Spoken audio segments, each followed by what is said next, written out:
2-week break has been and gone, and that means we are back for the Hockey Hour for episode 12, it is, of the season. They've flown, haven't they, Jane? They have, and, distance make the heart grow fonder. That certainly does. We've missed each other, our recording Mondays. Welcome, Jane, of course, my co-host, Jase Gabriel, here with you. Big show on this episode. Always a big show, but we've got lots to catch up on.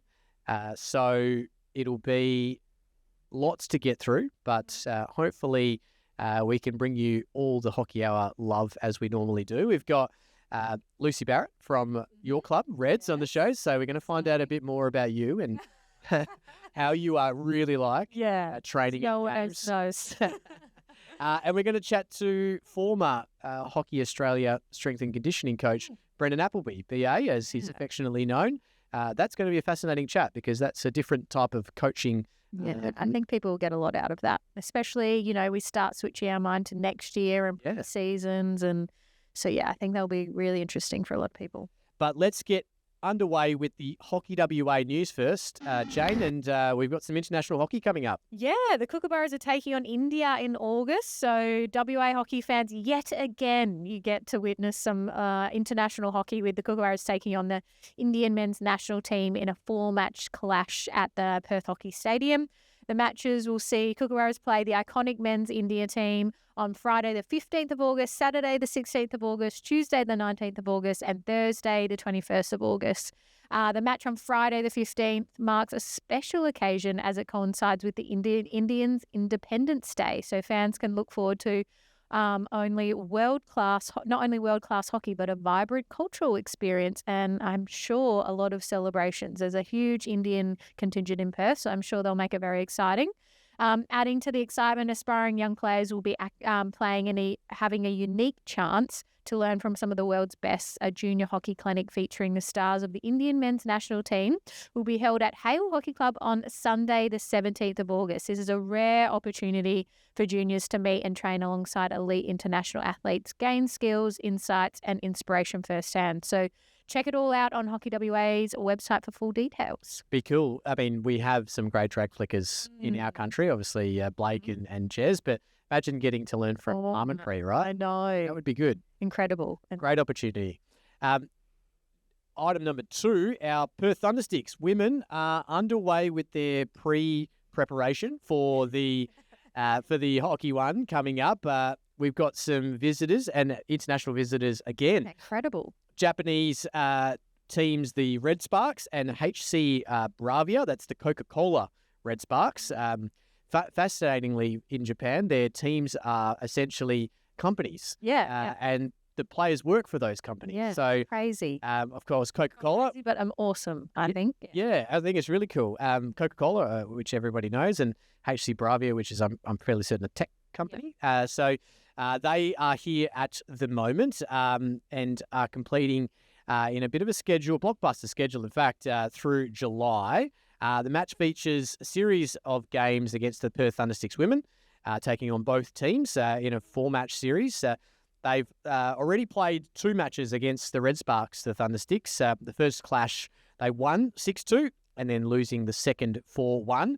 They'll take on HC Bravia ladies on the 23rd of July, which will be probably after this goes to air. Before this goes to air. So make sure you've already checked Hockey WA's website, or Monday the 28th, which is coming up at 6:30 at PHS. All matches are free to attend. So probably club v club international style hockey, this one. So yeah. No, that'll be a very good preparation for the Thundersticks. So I'm sure every other hockey franchise will be jealous. Very much so. And recently, the Fuel to Go and Play Club Championships have wrapped up. And we'd like to congratulate all teams on a fantastic couple of weeks of action, particularly our winners. So in the J78 girls, Division 1 was Whitford's, Division 2 Vic Park.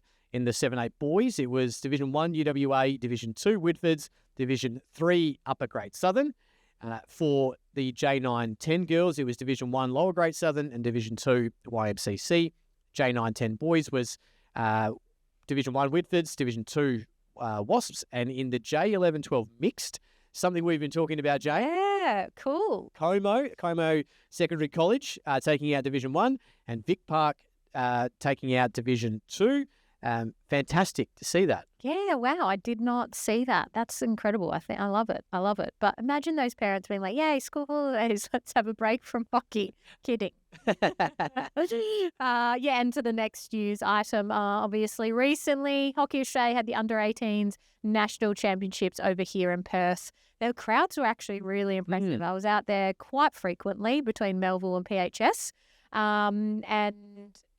Loved it. The boys and girls being in the same place, I think, really promotes such a great cohesive environment, and fans and families can all come together and watch both sides. And so fantastic tournament and really well put on, I think, by Hockey WA. Obviously, results-wise, the under-18 men's side of things, WA Gold came 5th and WA Black came 6th. And then in the women's side, WA Gold came 4th and WA Black came 6th. So the girls probably unlucky to not get that bronze medal in the end. They had an impressive tournament. Yeah, for the boys, I think they went down in a quarter-final to South Australia, the WA Gold boys, and the WA Black boys also went down in a quarter-final, and then it just so happened they have to play each other for the 5th and 6th. Not a great result for the WA boys. And the WA girls just being picked for bronze. But congratulations to all that were involved in the 18s, including everyone from Hockey WA who obviously held a brilliant tournament. It's been a huge undertaking for sure. Mailbag time, Jane, and we're back with just a couple of questions this week from a non-miss. The older non. Yeah, the older non. First question off the bat, thoughts on if hockey developed left-handed sticks?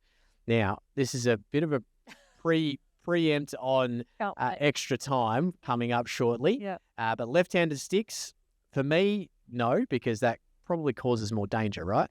Well, my theory, and I must be completely wrong here, but like you control the stick with your left hand. So in my mind, naturally, left-handers are going to be stronger at playing hockey, no matter what side of the body they're on, because you're controlling it with your left hand at the top. Yep. The right hand's doing nothing. Yes. And so I'm like, you already have the advantage. Why then we have to give you another new stick? Well, all I see it is if you're going to tackle someone, it's already dangerous trying to tackle someone, right, from coming from the wrong side. But if now you've got someone who's swinging that way, if someone's here, I'm fairly certain that's not going to work very well, and we will have even more injuries. So I'm a no for left-handed sticks. I'm sorry, lefties. Probably a traditionalist as well. Yeah, I agree with Jane too. You do have the upper hand being left-handed already, and having the best control, where us poor right-handers who. I get it. We make up majority of the population, but we have to learn with our left hand. Yeah. So. You've already got one there. So no left-handed sticks from us. Number 2, and this is our last one, and one specifically for Jane. What is the Australian team's training like in a comparison to other international teams? Do you know if it differs on numbers of sessions, types of sessions, etc.? And are there more resources allocated to this in other nations, or do we lead the way in this space? Well, I would preface by saying not many national organisations provide their daily training schedule to other competing nations. So you have to go off a lot of hearsay and chatting to girls that potentially play in other countries. I think us and something like the USA are very similar. We have a centralised training environment. We train daily. We're living in the same area. They have a very similar setup as far as I'm aware. But then you have the European nations, and they only come together specifically for Pro League or World Cup or Olympics. They're obviously in a more accessible environment. So their clubs actually own them as players. And so they actually have to prioritise club hockey often over international hockey, and clubs often dictate when they will release players for the national team. And so that's a very different environment. If you look at something like Holland, they don't train day in, day out with each other. They train with their clubs, and they'll come together maybe for a 2-week camp leading into their first Pro League games. And that's how their setup works. However, they live, an hour from each other. So if they wanted to train it's not a huge deal. Whereas if we were back in our home states, that would be a debacle in Australia. In Argentina, they have a lot of decentralised athletes. So a lot of them are playing in the European leagues, mainly because potentially their club systems aren't as strong. And so they're always somewhat separated and similar. They get called into national camps just prior to playing any international tournaments. China, totally different. They live and breathe. Yep. I don't know if they even see their families sometimes. They travel pretty much all year round training. Whether it's in China being in a centralised environment or it's overseas having a centralised zone to train in. So I could probably never survive in that type of environment. And I always look at them like, wow, how do you not get sick of each other?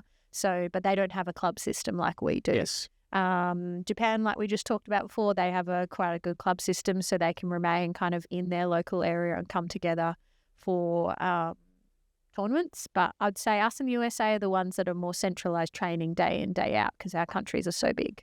I'm not too sure about anyone else in between. New Zealand, they're decentralised. They can kind of go play wherever and then they centralise a week before they play a tournament.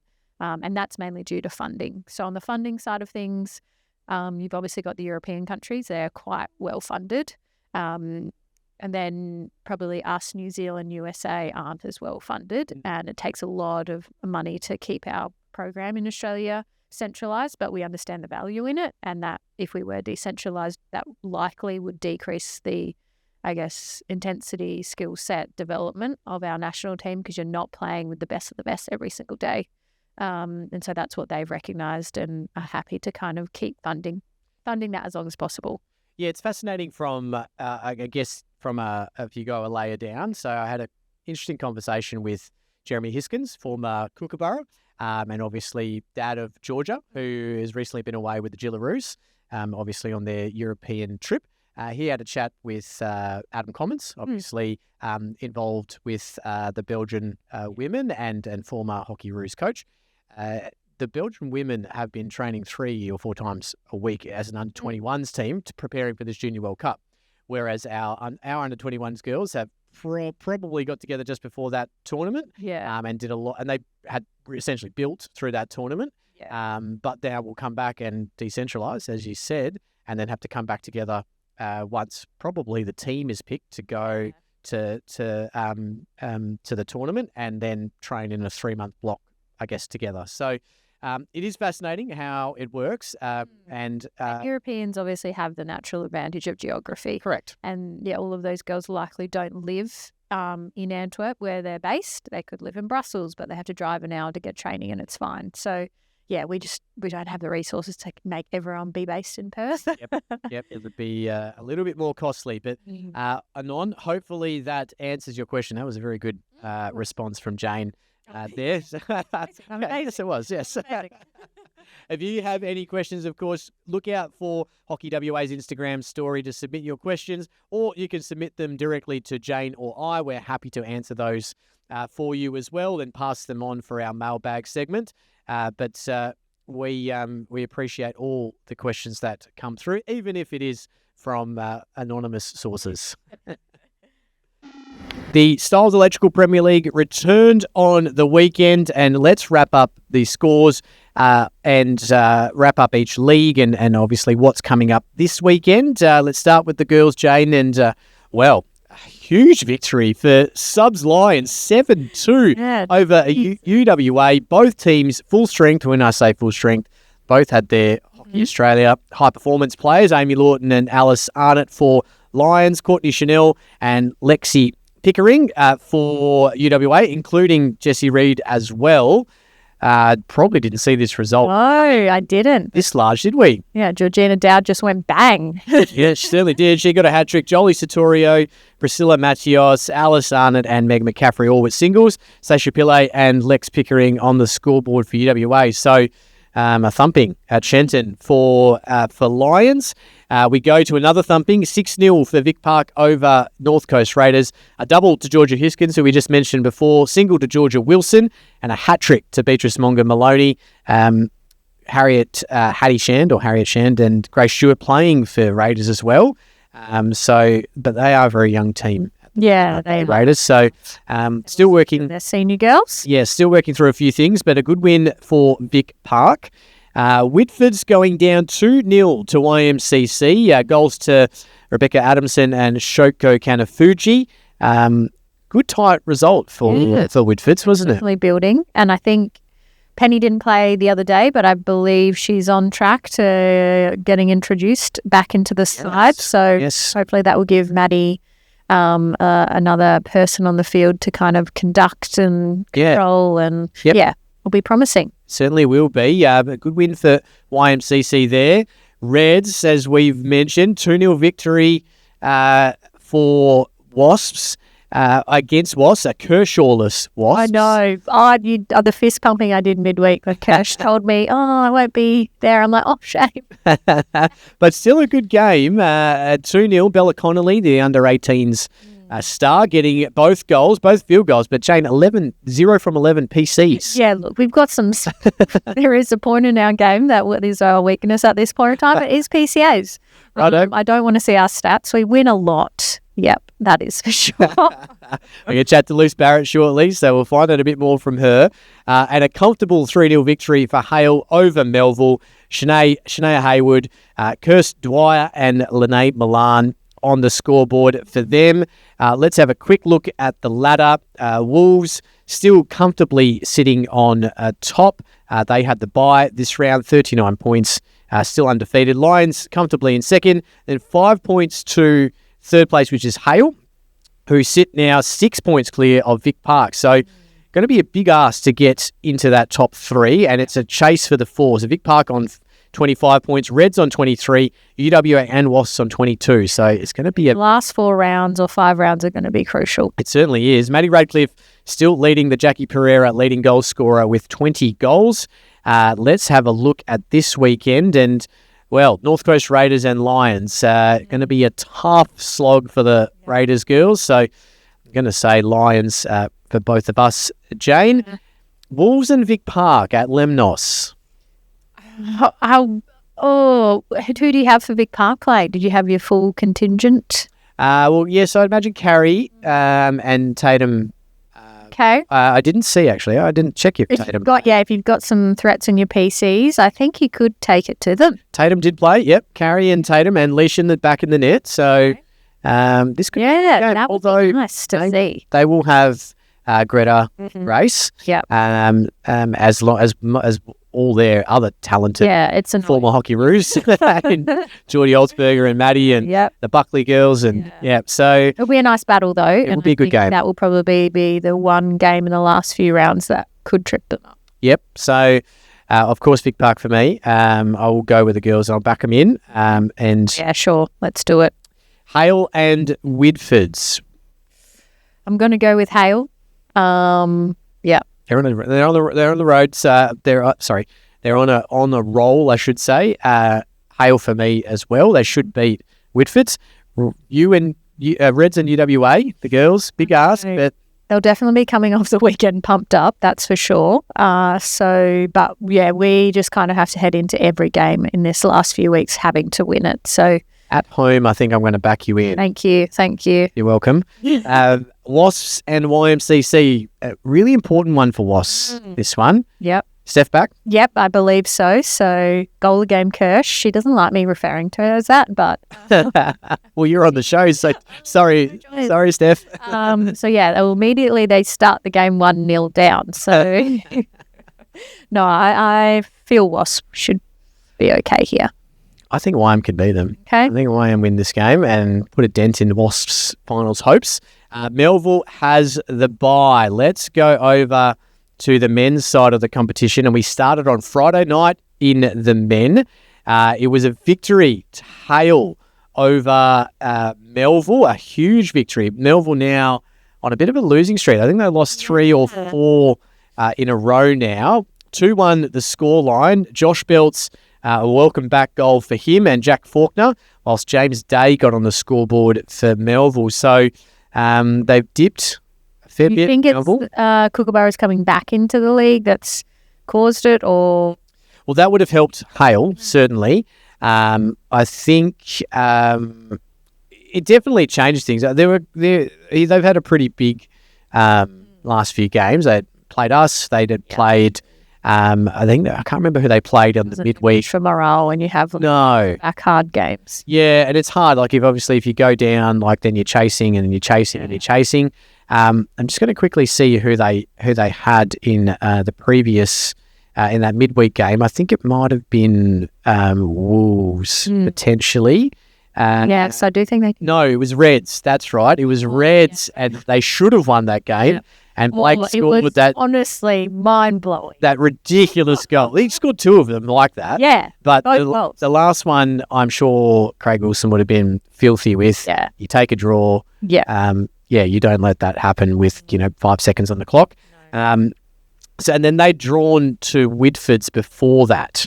Yes. So their last win is they haven't won for a month. So that was Wolves. So on a bit of a slippery slope, Melville. We'll have a look at their game this weekend because it doesn't get any easier for them. But Vic Park, a 7-1 victory for the Panthers. A double to Kai Willett, double to Harley Muir, Matt Dawson, Jake Wetton, and Will Battistessa on the scoreboard. Connor Irwin on the scoreboard for Raiders. We go to a absolute shootout at Aquinas. 4-4 between Reds and Wasps. See this way. AJ Lockley, Aaron Zalewski, the Moose is back. Aaron Zalewski on the scoreboard with a field goal, if you don't mind, the Moose. Zach Rackus and Taryn Harmey-Jones. And then the 4 for Wasp, double to Sean Shackley. Craig Murray on debut and Charlie McIntyre. This game, I'm sure, would have... Oh, it's exciting to watch. I would have hated to play it. Really beefy towards the end. Yeah, well, I can imagine it was a late penalty corner. It looked like here for Reds, not able to convert, but draws are no good in the context of the men's season too, when and that clump that is chasing a final spot. Let's go to the next game. 8-4, the victory for YMCC over Whitford's. Another absolute shootout.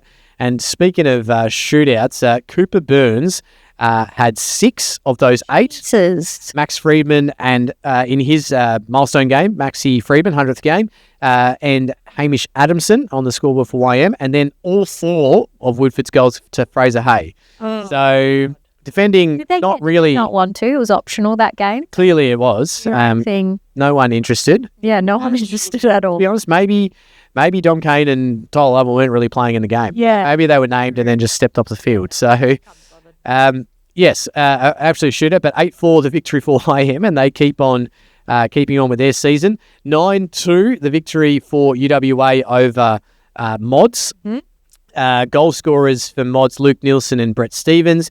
For UWA, a hat-trick to Tom Wickham, a hat-trick to Harry Golding, and singles to Cam Geddes, Nath Ephraim's, and Lockie Buzzico. So I reckon this is probably the weekend we've had most goals in us. I want to say... The break did it wrap well. Yes. Well, not defensively. Everybody has been rejuvenated. The last game of the round was an absolute ripper, a 2-1 victory for the ladder leaders, the Magpies, still flying at the moment. 2-1 to them. Erin Hazel and Ben O'Grady on the scoreboard. Paddy Andrew on the scoreboard for Wolves. That takes us to the ladder. And Freo still sitting undefeated on top, even with a few draws in there. 38 points. And then the clump for third is YMC chasing a double chance. YMCC in second. Level with UWA on 34. Vic Park on 32. And then 5 points WAC's Reds currently on 27 points. Hale on 25. Melville, Wasps, and Wolves all on 24. So there's very, very important games coming up. And it's going to start Friday night, this one on the live stream as well, Jane. Melville, another tough ask. They're taking on Fremantle Coburn. Yeah, they've got a tough run of it, but, if they can come out here with a few more points, they should be okay. This is the one they probably circled and said, okay, yes, we can win this game. Freo Coburn, very, very good team, but there is a lot of talent in that Melville group. Yeah, there is. They're very solid players, very team-orientated too. I think this could be the game that Freo get knocked off. It's at home on the live stream. I'm going to call that one. So I'm going to be very excited to call this one. Going to be an absolute ripper. Will be. It's going to be quick. If anything, it's going to be very quick. So hopefully the cameras can keep up with what's going on. But Melville for me, Wolves and Vic Park.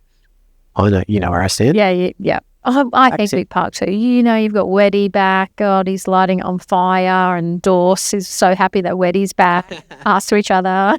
And yes. We had Wiz played on the weekend as well. Corey Awaya returned. So great to have him debut for Vic Park. This is going to be a cracker too. North Coast Raiders and Mods. I think Mods. Mods going to beat them? Go with Mods. Okay. I'm going to go with North Coast Raiders. I think they've got a bit about them still. Okay. Hale and Whitfords. I think Hale. Hale for me too, yeah. Unless Fraser scores 4 again. Another shootout. Liam and... Yeah, going to be another shootout. Yeah. 6-5. Yeah. Let's go with. Wasps and YMCC. This is another cracking game. Oh, God, Cooper Burns. I'm going to say YM. I'm going to say Wasps. Wasps have Tim Howard and Craig Murray in the midfield. I'm going to back Wasps in on this one. Reds and UWA rounded out. It'll be spicy like last time they played each other. Certainly will be. Oh, I think it will be quite competitive. I don't know who will come out on top. Obviously, I would like Reds too, and they need the points. Draw? Yeah, draw. I think UWA just by goal, if anything. All right, that wraps up the Stiles Electrical Premier League for this show. Make sure you get out to your club's home games and support them. It's heating up in the both men's and women's competitions, so it's going to be some cracking games of hockey over the next month to month and a half. Hockey WA is thrilled to have the continued support of Stiles Electrical Services as the naming rights sponsor of the 2025 Premier League men's and women's competitions. With over 25 years of experience in sports lighting, Stiles Electrical Services is committed to supporting hockey's growth in WA by assisting clubs with floodlighting upgrades and strengthening pathways for athlete development. Their ongoing support will help enhance one of the world's strongest domestic hockey competitions, and we cannot thank them enough for their support.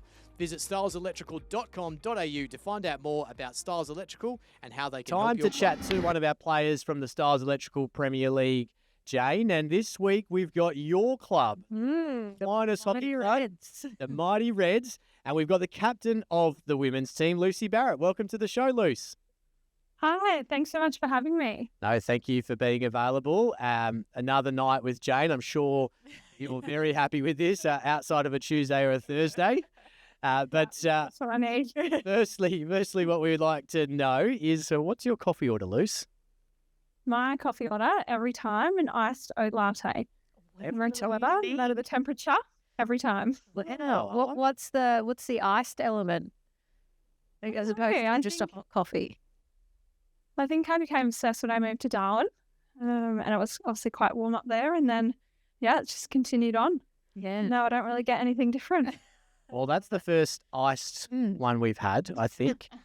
So, no, everybody happy with hot coffee, but that's the first continuous iced coffee drink. So, no, I'm about that. Thanks, Luce. Well, first question second question really, but a great win on the weekend against Wasps. An important one in the context of the ladder and the season. Can you give us a little recap and what you guys took away after the game? It was a good win, actually. Good to come out and get the 2-0 win on a very cold Saturday night. But no, it was good.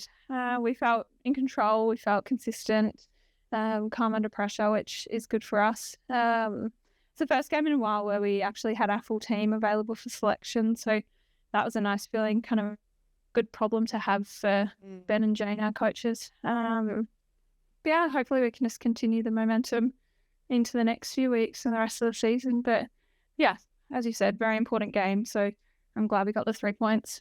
Yeah, definitely. It was a lovely coaching issue to have on the weekend to try and select a team. So this year you're obviously captain of the Mighty Reds, and from that, stepping into that type of leadership role, what's kind of been your perspective, your take on being captain of a Premier League team? So obviously very privileged to take on that role. I I found it relatively easy, like quite lucky to lead a really great group of girls. They're really quite self-sufficient in a way. Makes it a fair bit easier that I've got an amazing co-captain who also happens to be my best friend. So we naturally bounce everything off each other anyway, as a bit of a sounding board. So yeah, that helps immensely. And then obviously having you, Jane, as our player coach kind of takes away a lot of my responsibility on the field. So that makes it a whole lot easier. So yeah, Morgs and I more just take on the role of bringing the vibes and keeping everyone happy, where Jane is a little bit more of the hockey brain, and anything analytical we deflect to her. So yeah, really lucky to have the role, but yeah, has been quite easy. I like it. It's always nice to have an analytical brain on the field. Well done, Jane. Now, you've come back, obviously, after being away, and you were recently in Melbourne, playing hockey in Melbourne's Premier League over there. How do you compare the two competitions? Yeah, that's right. So I moved back from Melbourne beginning of last year and started playing back in Perth then. In terms of the two leagues, they're honestly quite similar. Obviously, we've got the Hockey Roos sprinkled within the Perth League, so that probably raises the quality a little bit. But yeah, honestly, didn't feel too different. If anything, Melbourne has a little bit more of a divide between the top six and the bottom six, whereas Perth maybe feels a little bit more even. But yeah, very fond memories of playing in Melbourne. Played at the wonderful Camberwell Hockey Club. So yeah, very great memories there, but happy to be back playing in Perth. Yeah, you recently went on a lovely European holiday with a lot of the Camberwell girls for a wedding. So incredible to see that connection staying. And I think hockey is such a huge thing for maintaining connections across the country. So it's impressive. Obviously, the Reds team, women's team, my unbiased opinion, obviously taking the Premier League by storm this year. But going into the season and then obviously heading into this second half of the season, what's the plans look like for the Reds women? Yeah, so I think we did have a very promising start. I think throughout pre-season, the emphasis was just really on trying to meet our potential. I think you and Ben really tried to instill the belief in us that we were actually good enough to be contenders this year. I think a lot of us are stuck in the mindset that maybe we aren't as good as the other clubs, and whether that's from the old era of Reds where we weren't as good. But yeah, moving forwards, I think just trying to stay consistent would be one of them. Really trying to get buy-in for everyone, keep everyone really committed. Big thing from Ben is just really trying to keep the morale up. But yeah, I think moving forwards, we just really want to back ourselves that we do deserve to be where we are, and if we were lucky enough to make it into finals, that we do deserve to be there. So yeah, things are looking up, but who knows how the season will pan out. Yeah, it's going to be very, very tight. The clump of teams, probably 3 to maybe even 7 even. It's going to be very, very close for the remainder of the season, and beating those teams around you is certainly going to be important. Now, a couple of players in your team are Kiwis. They've come across. We've had Britt Wang here for a couple of years now, I believe, and Sophie Nations joined her. How has it been training alongside them and having them, to bounce off from a New Zealand hockey point of view? Yeah, so it's been amazing. Britt was here last year, and then we were lucky enough to get her back this year. And yeah, as you said, she did bring her good friend Sophie. But yeah, they've been amazing. Always good to get new faces with new perspectives. We do have a relatively young team, so I think it's been really great for the younger girls to learn from them, whether it's a different style of hockey or, they just bring a different view on things. They're very different players, like Brett, super flashy, very exciting, super feisty, whereas Sophie's very clean, she's quite composed and relaxed in the midfield, like equally brilliant. But yeah, they've been such a great addition to our team, and I'm sure I speak for everyone when I say we've loved having them a part of our group. Have a TikTok account, those two as well, which I've stumbled across. New Zealand's abroad. Yes, fascinating. Have a lot of time for all their transitions to do them. I assume that's what they're called. Anyway, Britt is Hockey Hour alumni as well. We had Britt on last year, so she's great, and she's recently made obviously her debut for the New Zealand women. So fantastic to have more international athletes at in Perth, but also at your club at Reds.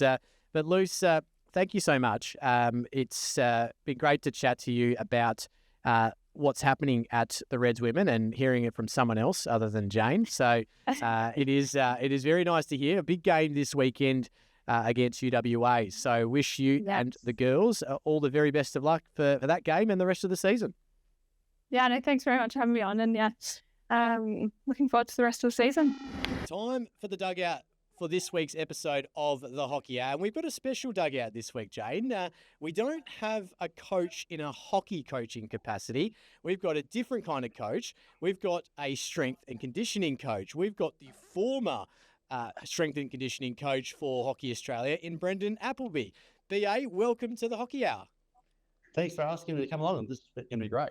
Awesome, mate. Well, yeah, we really appreciate you being available. We're just going to pause for a sec, mate. We've lost the camera. Hold on. No, we're back on. We really appreciate you being available, and I guess this is going to be a fascinating chat. Jane has obviously worked a lot with you, but I think this is a pretty big area of elite sport and just sport in general now. So we're very happy to have you. But first and foremost, we would like to know your coffee order. Oh, just a flat white. Thanks. Oh, love it, BA. We're twins. Love it. We appreciate people who just live by the standard off the menu order. No special milk. We appreciate it thoroughly. I've hung around a fair few coaches who are connoisseurs of their coffee, so I'll just take a standard flat white. Thanks. Yes, perfect. Well, firstly, tell us how you got involved with hockey and then Hockey Australia, and give us a brief summary of your career up to leading up to obviously joining Hockey Australia. Yeah, well, I don't want to give away my age, but it started a while ago. Thanks, Dane. Early 2000s, probably at the WA Institute of Sport, where I first came across hockey as a strength and conditioning coach. When you're at the institute, you work with a lot of different sports, and I was lucky enough to work with hockey there. Then I had a bit of a gap from the institute when I was with Super Rugby, and then an opportunity to work with the national team in your hometown came up in 2014, and it was really exciting to get back to hockey with the Kookaburras. And then during that journey, you spent some time with the Hockeyroos as well. So it was fascinating and really exciting 10 years. Yeah, it's so impressive. And I don't know what the Kookaburras or Hockeyroos are without seeing Bapples, as we like to call him, in the gym. He had many a nickname over the time, poor guy. Yeah, some of them weren't as nice as others. No. But yeah, S&C obviously looks so different depending on the sport you're in, and you would know that for sure, obviously going from rugby to hockey. But specifically for hockey and those young kids listening, what does S&C look like for hockey specifically? Oh, well, it's such an exciting game, Jane, and it's so, what makes it exciting is also what makes it dangerous, and you're running around like rally cars with fast accelerations, fast stops, high speed, wonderful skill execution. It's really dynamic game. I think kids need to learn how to move well so that when they stop, they are less likely to hurt themselves. Unlike a sport where, like rugby, for example, or Australian rules football, like the opponent could probably hurt me, like run into someone. But in a sport like hockey, you're probably more likely to hurt yourself. Just with the rapid changes of direction. So young kids need to learn how to move really smoothly around in tight spaces. It's a fascinating one because you would think strength and conditioning involves a lot of gym, but it obviously probably involves running and preparing for running and conditioning for running as well. Yeah. I guess we have a lot of young athletes that are watching the Hockey Hour and listening in. We hope each week. What advice would you give to young athletes? Let's say 15 to 18 is probably the likely age group. Yep. Well, my personal rule number one is to have fun. So you got into sport for a reason. You probably enjoyed it. You probably like playing with your mates. So you got to have fun. You got to have a balance. I think sport can become very consuming, and kids can play a lot of sport. When you look at tournaments, there's a lot going on. So they need to make sure they get their balance, and lots of different activities, I think, is really important. And I can think of some of the great players in the Hockeyroos and Kookaburras. As kids, they were playing lots of different sports. They loved their hockey. They loved playing hockey with their mates, and they were always going to end up playing hockey. But I think they benefit from learning how to play basketball and soccer and lots of different sports. So get a good variety.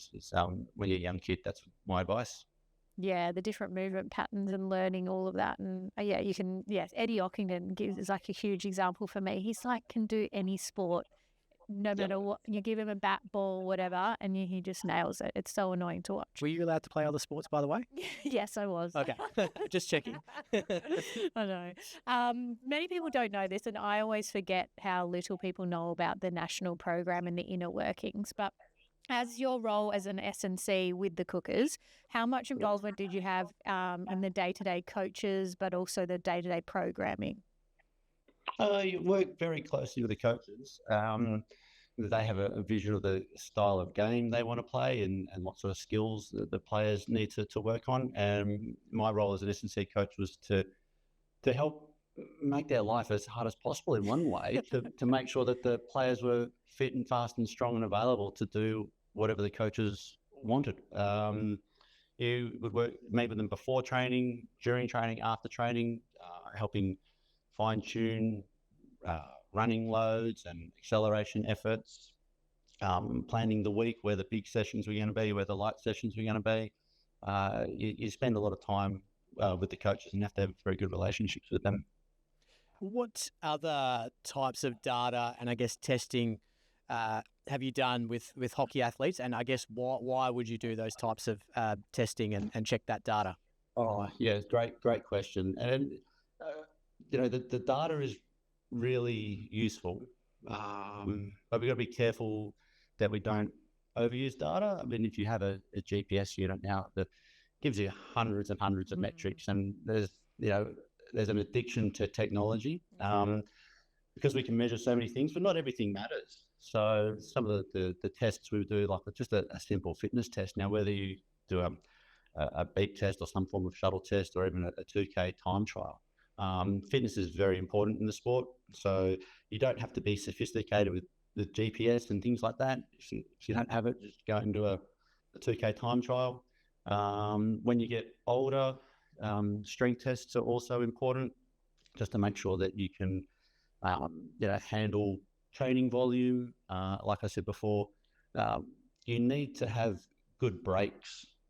You think of some of the best hockey players, they have the ability to just stop on the spot, and that's pretty demanding on the body. So we would do some strength tests as well, just to make sure that they were as risk-free as possible from injury. So they're probably the two big ones: fitness test and a strength test. Yeah, wow. Yeah, there's a lot of testing involved. And as you said, you can get caught up in the data. And I know every time data was posted, like a GPS spreadsheet in the Hockeyroos group, everyone would zoom in on what they did and did they beat the other person in kilometres. But yeah, it's a good form of it, but it can't dictate everything. So obviously you've ended a huge stint with the national program in December. What does the future look like for you? What are you doing now? Yeah, tell us a bit like what life looks like now for you. Well, I left in December, Jane, and started some teaching at Murdoch University, so in the sports science department, just a couple of days a week. I'm laughing because I'm calling from the office at the WH Sport, where I've just started up some casual work, and actually this afternoon I was helping watching the Hockey-Roos train in the gym. Can't get away. Can't get away. I can't get away. I know. It's quite funny watching the girls walk in and they're all looking and go, hang on. Hang on, you left. Like, yeah, I couldn't stay away. So Murdoch Uni, a couple of days a week, helping out here at Waste a couple of days a week, and also doing my own private, coaching and wellness consulting as well, which I'm really excited about. Oh, nice. So any clubs can reach out to you if they need some S&C support or individuals? I'd love to. No, seriously, I would. I mean, that's what I wanted to do. Help the community, whether that's junior athletes or seniors. Yep. I've been in a very privileged position working with the national programs for a long time, and just want to try and give back and help others, be the best they can. Well, anyone looking for a very experienced S&C coach who's done it obviously at the highest level, reach out to us first, and we can pass on your details to BA, and maybe we could be passing on details of future Hockey-Roos and Kookaburras. There you go. That'd be great. Fantastic chat, BA. It's a really fascinating space, and I think when people think of S&C and strength and conditioning and the data, it's always about GPS, how fast you're running, how many sprint efforts, those sorts of things. And if you're a little bit of a data nerd like me, you do like looking at that stuff. But like you said, it's not always about the data. But no, we appreciate a really great insight into a very important part of hockey, and especially at the elite level. And thank you so much for your time, and we wish you the best in your future endeavours. Thanks very much. Appreciate the invite, and we can chat again. Awesome. Thanks. All right, Jane. Last segment of this episode, extra time, and I'm hijacking it this week because I'm going to have a little rant. This is not hypothetical this week. This is not a what if. You have examples. Yes, I am not happy about hockey marketing teams or whoever is doing posts and flipping images of right-handed hockey players to make them left-handed. That's false. It's just not about it. All my years, people point it out to me, and when I look at a picture, I just never pick it up. Oh, I see it. I'm like, why is that person left-handed? We don't play our sport left-handed. Why? What? And it's, look, now I don't know this. I'm not in marketing, and if I was, I may have to ask someone in marketing, but I feel it's probably because it looks better because it's mirroring the other side. Yeah, That's when you're trying to fill empty spaces, it helps. Yes. Yeah. But we don't play left-handed. Yeah. And it makes me grumpy all the time. I see it everywhere, and I'm like, why? Why are you doing this? Because anyone, if you're in the wild and you get see a picture of a left-handed hockey player, please send it in. Yes, Jase. Please. Yes, I'd love to see it. I know I've seen them, and I can't think of anywhere off the top of my head. Yeah. But I won't publicly shame places. It was actually, I think it was the Olympics and the broadcast of the Olympics. One of their snapshots of advertising for hockey was. Yes, I actually think I remember this, and I'm like, why? No wonder we can't get Olympics, our Olympic sport, our sport at the Olympics, just looking great and being awesome. Well, it's hard enough that they get the Hockey-Roos and the Kookaburras wrong in general. Everyone's just Hockey-Roos blanket. Yes, but please, if you are in marketing or doing any sort of posting for hockey, please make sure your photos are players right-handed. It doesn't matter from a looks point of view. It's how we play the game.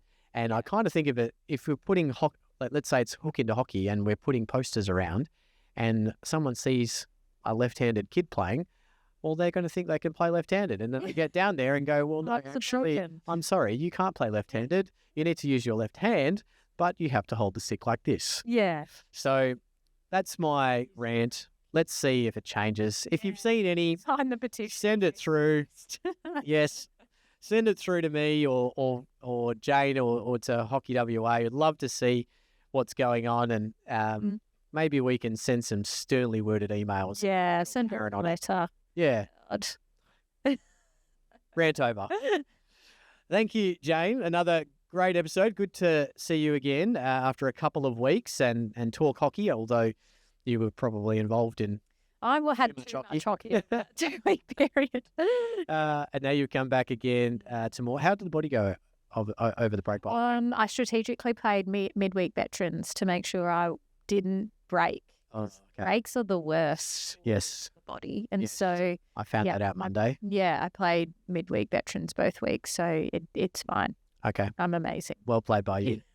I am still sore from Saturday, so great to have you back, though. Of course, make sure you follow Hockey WA on Instagram. Look out for the mailbag and send us in your questions, send us in photos, send us in exciting information about your club. We'd love to know. We'd love to put it on the show. Of course, you can go to Spotify, Apple, or YouTube to check out any of our previous episodes, especially if you want to go and listen to a couple of Dugout episodes. Max Caldas, of course, in that harem of previous coaches. But of course, make sure you get down to your local club, as I mentioned earlier. Go and support them. Go and watch your first grade teams, your second grade teams, your over 50s, Division girls 1. hockey. It's entertaining. Absolutely. Support your club. We'd love to see lots of different photos. But we've had a great show. Thanks for joining Jane and I. We'll be back next week for what's going to be another very exciting week of hockey in WA. Thanks for joining us on the Hockey Hour.